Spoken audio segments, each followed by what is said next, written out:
Hi guys, I'm Clay Ballard with Top Speed Tennis, and I have a great video today for you guys who are just getting started in tennis. I have 3 simple keys that are going to help you to perfect that forehand, start hitting more accurate and more powerful forehands, and have a lot of fun while you're playing. So let's go ahead and get started. Okay, so the first thing we need to do is we need to get the proper grip, and it's very, very important to get the proper grip, and I'm going to go over why a little bit later. But to get the proper grip, we need to use our index finger as a reference point. And if you look at your index finger, the bottom knuckle on your index finger is what you're going to use to get the correct grip here in a second. But first, let's talk about how this racket is set up.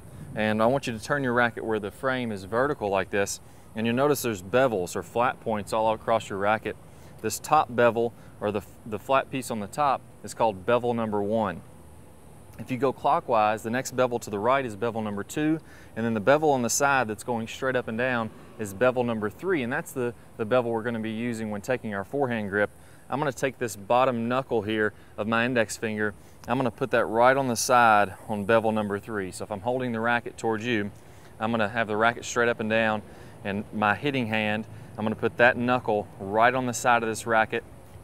I want the bottom of my hand to be on the bottom of the racket here, and we're going to go ahead and stretch out this index finger so it's going up the frame a little bit. And the reason this is so important is as we're making contact, we want to be making contact about a foot in front of our torso here. And if I have my hand in this position, now it's very easy to get this extension.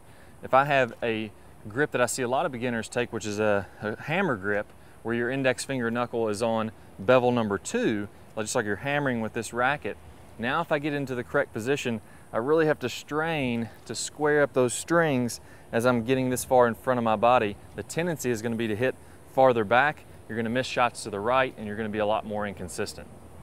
Now once we have the correct grip, we're ready to go ahead and start with the hitting motion. So let's imagine, first let's get my stance correct, and if I'm going to hit to the opposing side of the court, I'm going to teach you a traditional stance or a closed stance, and I want my feet to be perpendicular to the opposing side of the court, and I also want to take my front foot and turn this foot out so it's pointing toward that side of the court. So if we're looking from face on here and I'm going this way, I'm going to hit the ball that direction. My stance is perpendicular to this, and my left foot or my front foot is turned out. So now I'm in a position where I can rotate open and make good contact with the ball.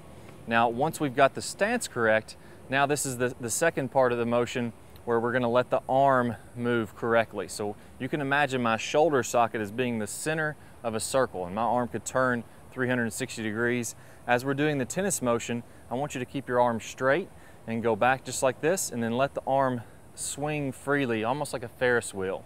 And that's the motion in general that we're going to be making. So we're going to be making contact in front of our body as this arm is starting to move back up, and that's what's going to allow you to get the top spin on the ball, because the arm is moving up, the racket is moving up, and it's going to start to create some spin on the ball. Now the only difference, rather than going straight up and down, so if I turn this way and I'm hitting towards you now, rather than going straight up and down, our arm is going to be out on about a 45-degree angle. So as I'm swinging back and through, my arm is going to be coming on this 45-degree angle the entire way. And I want you to go ahead and practice this now, and as you're coming all the way around, let your arm come to contact and then fold up over your left shoulder. So that's the general motion. Feet perpendicular, toe out, and then I'm just going to go on this 45-degree angle, letting my arm fold up over my left shoulder as I'm completing my swing. Now let's go ahead and start to add the third piece, which is contact, and then get some drills to help you all incorporate this. Okay, so now that we've gotten the correct grip, we've gotten the overall motion, let's talk about contact, and I'm going to lead you through some drills to help you incorporate this. So as I mentioned, we're going to be making contact out in front of our body, and the strings should roughly be pointing straight up and down and toward the opposing side of the court. Now the way we can visualize this is if you take your hand, your hitting hand here, and I want you to go ahead and let that swing out away from your body, and we're going to pause when this hand is in front of our body about a foot, so it's about a foot in front of my chest, and I want you to imagine that I'm just clapping my hand like it's pointing to the opposing side of the court. So if someone else on the opposing side of the court had their hand out, you would be clapping your hand right into their hand, and now the palm of your hand is facing that opposing side of the court.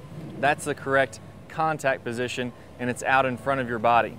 So again, I don't want to be making contact back here in front of my chest. I want it out in front of my body so I can get this great extension. Now let's go ahead and get some drills to help you incorporate this. All right guys, so I have an extremely simple drill that's going to help you to incorporate all 3 of these pieces. So I have my grip, my correct grip, that's piece number 1. Piece number 2, I'm going to be making this 45-degree angle as I'm swinging the racket and finishing over my left shoulder. And then piece number 3, I'm going to make contact out in front of my body. So I'm going to stand with my lead foot about 1 foot behind the baseline here. And now as I'm making contact, I want to make contact over the baseline, getting this nice clapping position as I'm going forward. So I'm going to toss a few balls up here, and we're just going to work on the same technique that we did in those last few drills. Again, letting the arm swing at a 45, using my correct grip, making contact out in front of my body. Do a few hundred of these. I want you to really get comfortable with this before you start hitting with a partner. That's going to help you to ingrain the perfect motion, start hitting better forehands, and really play some good tennis.